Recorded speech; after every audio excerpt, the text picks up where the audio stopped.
Later this month, we're going to be getting the Raging Battles event, and it's going to feature the debut of a brand new Pokemon.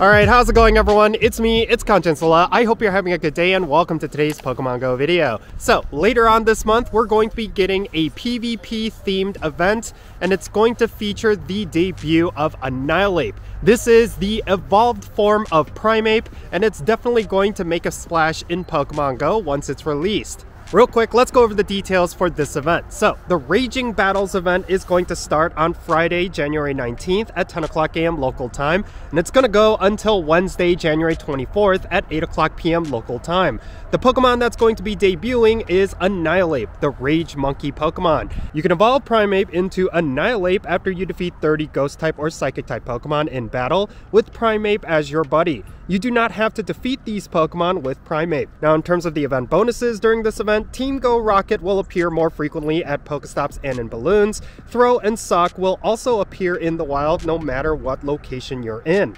Now, in terms of the wild spawns, the following Pokemon will appear more frequently: Mankey, Machop, Lickitung, Gligar, Sableye, Throw, Sock, and Scraggy. Of course, every single one of these Pokemon can potentially be shiny, and Lickitung does have a boosted shiny rate, so this is going to be a pretty decent shiny hunt in my opinion. Now, spawning in raid battles, we have Snubbull, Houndour, Pancham, and Mareanie spawning in 1-star raids, and then in 3-star raids we have Primeape, Gyarados, and Zweilous. Now, considering that this is an event themed around Annihilape, you're going to see Mankey in field research task rewards. This will be a way for you to pick up high IVs of Mankey, so if that is something you are after, then maybe you should complete a whole bunch of field research tasks. There's also going to be collection challenges throughout this week where you will be able to get fast TMs, 3 charge TMs, and Stardust. Now, also coinciding during this event, we're going to be having a Go Battle Week. This is going to be a week where you're going to see a lot of bonuses as well as a lot of really cool stuff related to PvP. Between Friday, January 19th at 10 o'clock a.m. local time until Wednesday, January 24th at 8 o'clock p.m. local time, you're going to see the following bonuses: 4 times Stardust from win rewards. The maximum number of sets you can play per day will be increased from 5 to 10 for a total of 50 battles, and then you're going to get free battle-themed timed research during this event. It's going to award you with Ingo style hat. There's also going to be a paid battle-themed timed research that will award you with Stardust, Rare Candy, and 1-star piece. It's only going to cost $1 USD. Now, during this week, we're going to see all 3 of the basic leagues be active in the Go Battle League. That includes the Great League, Ultra League, and Master League. And there's going to be another timed research for $2 USD that's going to award you with 3 Rare Candy, 1 Rocket Radar, Stardust, and 2 Premium Battle Passes. Alright, so big thing here. There's a lot of paid timed researches tied to this event. And I don't necessarily know how I feel about it. Like, yes, the value of these tickets are actually pretty good if you take into account the premium items that you get in return. But overall, this does set a bad precedent. Like, Niantic has been relying a lot on paid timed research tickets as of late, and it looks like they're following suit with this event. I don't necessarily know if these tickets are going to be worth it overall, but if you are willing to spend money, then yeah, I do think it will be worth it for those premium items alone.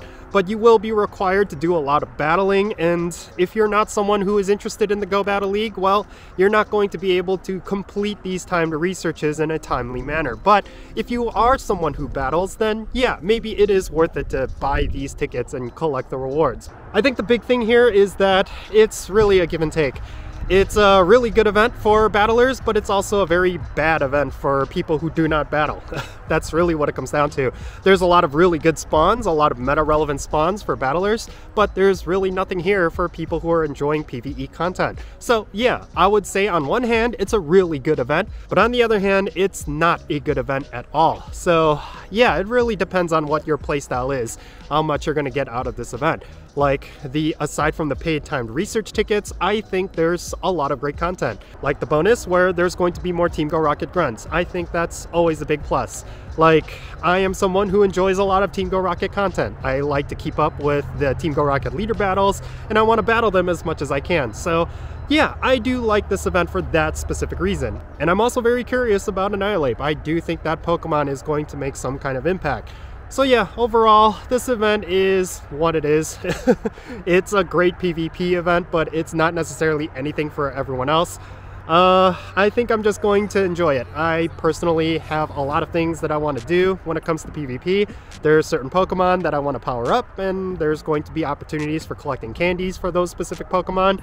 And I want to get as many battles in as I can before the end of the season. And considering that during this week, they're going to be increasing the amount of battles you can do per day, that is a huge plus, and I am looking forward to that. But we'll just have to wait and see. I know the Pokemon Go community is not necessarily that excited about PvP. It's kind of a niche market when it comes to Pokemon Go, but I still think there's a lot to look forward to with this event, but it really depends on what you actually find exciting in Pokemon Go.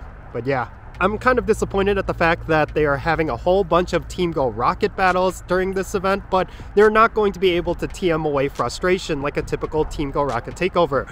I am disappointed by that. I really do wish they incorporated that into this event because I do think it needs a little bit of that extra oomph, especially going into the Go Tour event next month, which is going to take up all the hype of this game.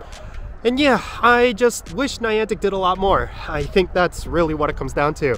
Yes, it is exciting that we're finally getting Annihilape, but we really do not know what kind of impact it will have in the Go Battle League, but I do predict that it is going to be a very spicy pick, and I do think there's going to be players out there who will be trying out this Pokemon. So if you have yourself a couple of Primeapes that are ready to evolve, then do consider having them as your buddy during this event so that you could fulfill the requirements to getting it to Annihilape. I am looking forward to getting Annihilape. I do have a couple of Primeape that I am ready to evolve into Annihilape, so that's going to be pretty exciting and pretty interesting. But aside from that, I would love to know your thoughts regarding this event down below. Are you someone who does a lot of Go Battle League and looking forward to this event, or are you someone who is just completely disinterested with this content and you kind of wish Niantic did a lot more? I would love to know the reasons why down below in the comments, and let's have a great discussion. And as always, thank you so much for making it to this point in the video. If you ended up enjoying it and found it to be insightful, make sure you hit that thumbs up button and subscribe if it's your first time here, and don't forget that little bell so you can stay up to date on whenever I upload videos. Now I want to give a quick shout out to all the patrons on Patreon. You make this channel content possible. If you want to support my channel in any way, make sure you go and check out the links in the description below. One of them leads to my Patreon page and the other leads to my merch store, so go and check that out. And if you want to support my channel without spending any money, you could always do so by following me on social media. My handle is @CountGinsula, and I'm on the platforms that you see on your screen. And yeah, with that said, that's going to be it. I'm CountGinsula. Be safe, have fun, love yourself, and I'll catch you all later.